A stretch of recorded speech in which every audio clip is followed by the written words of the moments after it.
जय श्री राम। नमो नारायण। हर हर महादेव। वैशाख मास का महात्मा। स्कंद पुराण अध्याय 5वां। वैशाख की अक्षय तृतीया और द्वादशी की महत्ता। द्वादशी के पुण्यदान से एक कुतिया का उद्धार हुआ। सुतदेव जी कहते हैं कि जो मनुष्य अक्षय तृतीया को सूर्योदय काल में प्रातः स्नान करते हैं और भगवान विष्णु की पूजा करके कथा सुनते हैं, वे मोक्ष के भागी होते हैं। जो उस दिन श्री मधुसूदन की प्रसन्नता के लिए दान करते हैं, उनका वह पुण्य कर्म भगवान की आज्ञा से अक्षय फल देता है। वैशाख मास की पवित्र तिथियों में शुक्ल पक्ष की द्वादशी समस्त पाप राशि का विनाश करने वाली है। शुक्ला द्वादशी के योग्य पात्र के लिए जो अन्न दिया जाता है, उसके एक एक दान में कोटि कोटि ब्राह्मण भोजन का पुण्य होता है।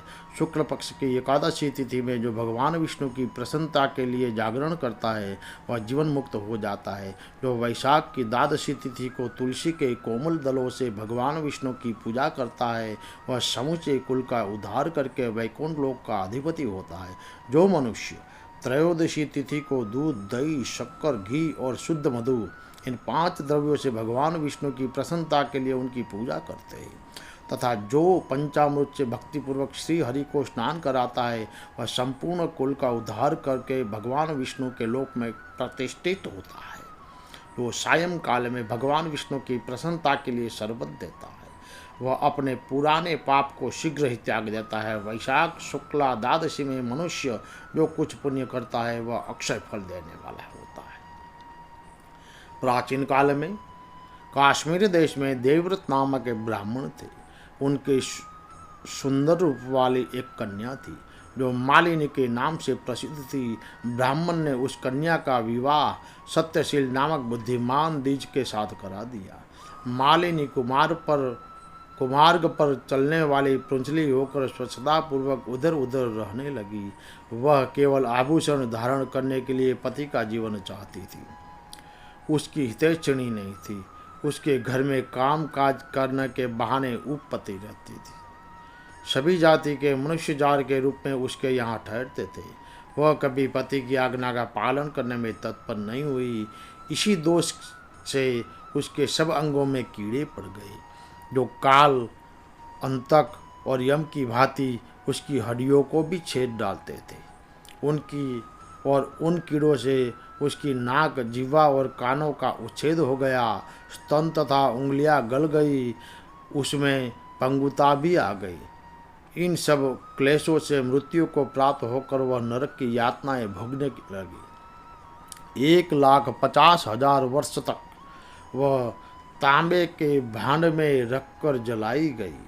100 बार उसे कुत्ते की योनि में जन्म लेना पड़ा। तत्पश्चात सौवीर देश में पद्मबंधु नामक ब्राह्मण के घर में वह अनेक दुखों से घिरी हुई कुतिया हुई। उस समय भी उसके कान, नाक, पूंछ और पैर कटे हुए थे। उसके सिर में कीड़े पड़ गए थे और योनि में भी कीड़े भरे रहते थे। हे राजन, इस प्रकार 30 वर्ष बीत गए। एक दिन वैशाख के शुक्ल पक्ष की द्वादशी तिथि को पद्मबंधु का पुत्र नदी में स्नान करने के लिए आया और स्नान करके पवित्र हो भीगे वस्त्रों से घर आया। उसने तुलसी के वेदी के पास जाकर अपने पैर धोए। देव योग से वह कुतिया वेदी के नीचे सोई हुई थी। सूर्योदय से पहले का समय था। ब्राह्मण कुमार के चरणोदक से वह नहा गई और तत्काल उसके सारे पाप नष्ट हो गए। फिर तो उसी क्षण उसे अपने पूर्व जन्मों का स्मरण हो आया। पहले के कर्मों की याद आने से वह कुतिया तपस्वी के पास जाकर दीनतापूर्वक पुकारने लगी, हे महामुनि, आप हमारी रक्षा करें। उसने पद्मबंधु मुनि के पुत्र से अपने पूर्व जन्म के दुराचार पूर्ण वृतांत सुनाए और यह भी कहा, हे ब्राह्मण, जो कोई भी दूसरी युवती पति के ऊपर वशीकरण का प्रयोग करती है, वह दुराचारिणी मेरी तरह तांबे के पात्र में पकाई जाती है।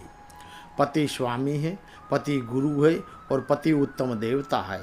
साध्वी स्त्री उस पति का अपराध करके कैसे सुख पा सकती है।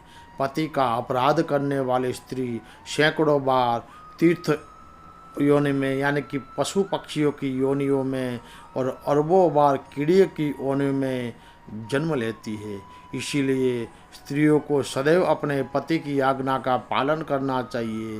हे ब्राह्मण, आज मैं आपकी दृष्टि के सम्मुख आई हूँ। यदि आप मेरा उद्धार नहीं करेंगे तो मुझे पुनः उसी यातनापूर्ण घृणित योनि का दर्शन करना पड़ेगा। अतः हे विप्रवर, मुझ पापचारिणी को वैशाख शुक्ल पक्ष में अपना पुण्य प्रदान करके उबार लीजिए।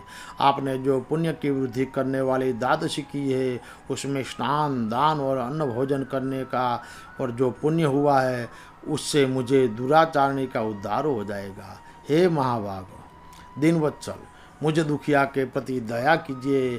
आपके स्वामी श्री जगदीश्वर जनार्दन दिनों के रक्षक है, उनके भक्त ही भी उनके समान होते हैं। हे दीनवत्सल, मैं आपके दरवाजे पर रहने वाली कुतिया हूँ। मुझ दीना के प्रति दया कीजिए, मेरा उद्धार किए। अंत में आप द्विजेंद्र को नमस्कार करती हूँ।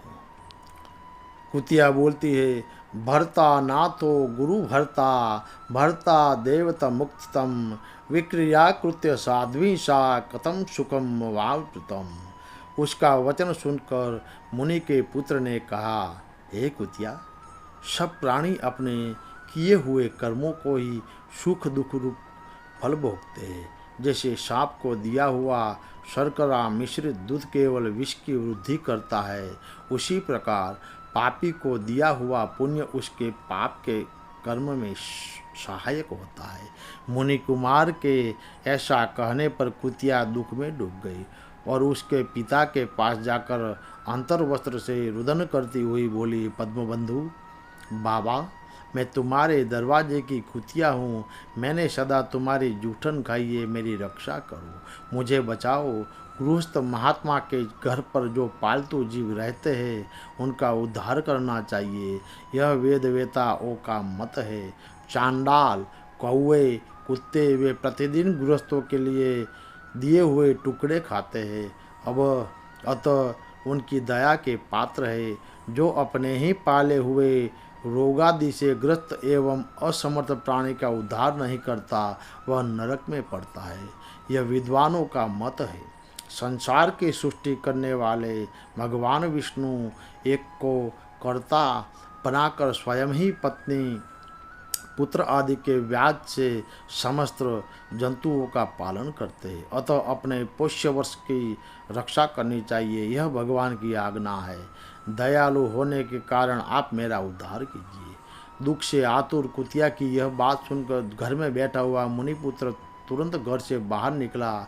इसी समय दयानिधान पद्मबंधु ने कुतिया से पूछा, यह क्या वृतांत है?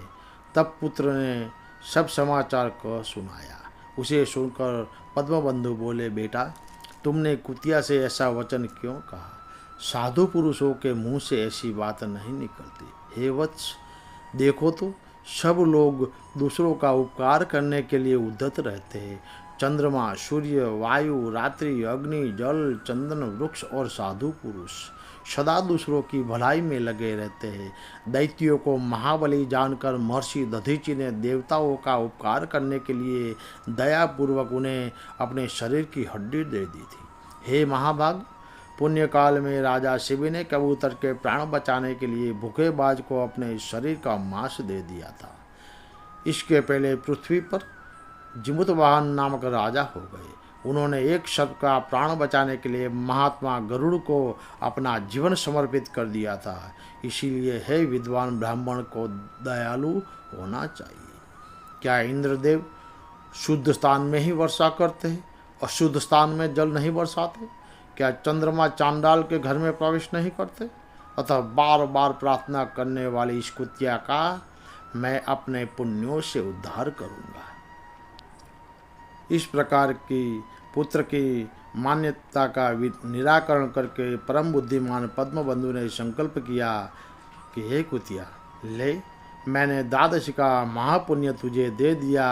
ब्राह्मण के इतना कहते ही कुतिया ने सहसा अपने प्राचीन शरीर का त्याग कर दिया और दिव्य देह धारण कर दिव्य वस्त्र आभूषणों से विभूषित हो दसों दिशाओं को प्रकाशित करती हुई ब्राह्मण की आज्ञा ले स्वर्गलोक को चली गई। वहाँ महान सुखों का उपभोग करके इस पृथ्वी पर भगवान श्री नर नारायण के अंश से उर्वशी नाम से प्रकट हुई। बोलो ओम नमः शिवाय, ओम नमो नारायण, जय श्री राम, नमो नारायण, हर हर महादेव। ये स्कंद पुराण का 5वां अध्याय है।